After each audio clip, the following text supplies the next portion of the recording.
देनी। उन्होंने देखो डीपीओ साहब ने कैसा कदम उठाया और 4-5 पर्चे उन्हें पुलिस वाले ने दिते ने, उन्होंने कोई बरामद हुई है, उन्हें पर्चे दिते ने, उन्हें आख्या किसी ने स्पेयर नहीं करना, चाहे वो कोई वकील होवे, चाहे वो साफी होवे, चाहे वो कोई टीचर होवे, चाहे वो किसी महकमे का बंदा होवे, किसी को माफी नहीं लभेगी। जिहड़ा मनशियात फरोशी करेगा उन्होंने माफी नहीं मिलेगी। क्या तुहाडे भाई दा कोई ऐसा कोई अमल है वे?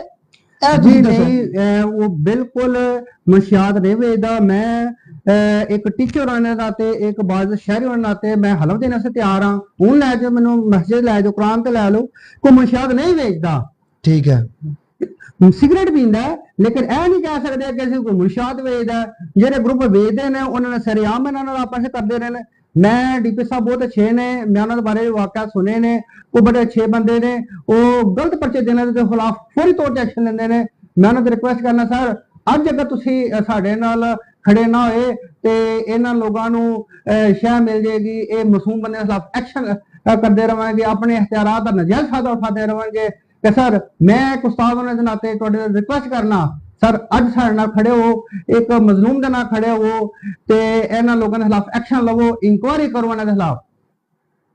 तुसी ये मैनूं तुसी दसो कि क्या तुहाडे भाई दी जिहड़ी है अपना ए जिहड़े पुलिस वालियां ने फड़िया है, इन्हां दे नाल पहले कोई चपकलश है या की मामला है?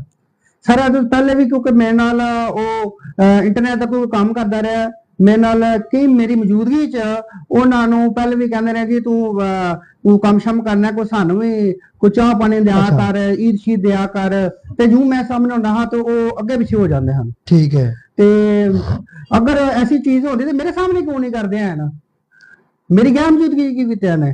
ठीक है, तो जो मैं उत्थे गया तो फिर क्यों इनकारी होए ना इस चीज तो कि सुना नहीं है, बाद च उन्होंने को पर्चा दिता।